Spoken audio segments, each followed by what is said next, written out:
أعوذ بالله من الشيطان الرجيم.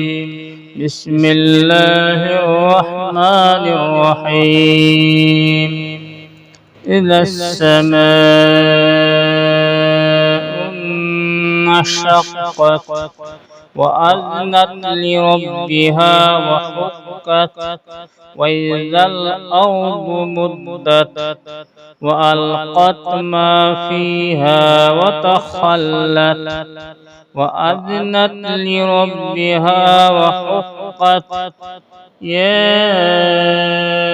أيها الإنسان إنك كادح إلى ربك كدحا فملاقيه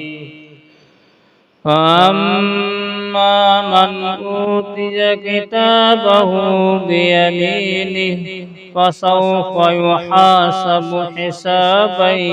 يسيرا وينقلب إلى أهله مسرورا وأما من أوتي كتابه وراء ظهره فسوف يدعو ثبورا ويصلى سعيرا إنه كان في أهله مسرورا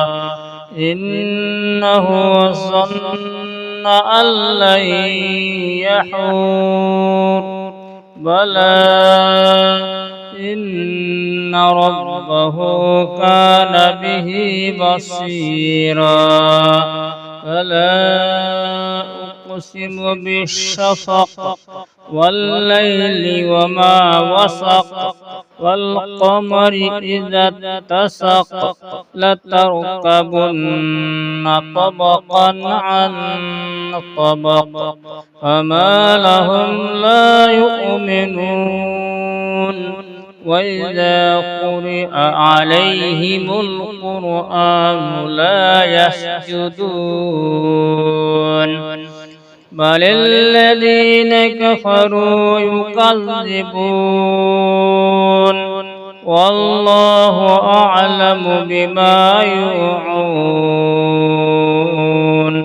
فبشرهم بعذاب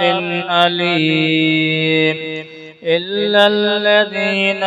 آمنوا وعملوا الصالحات لهم أجر غير ممنون.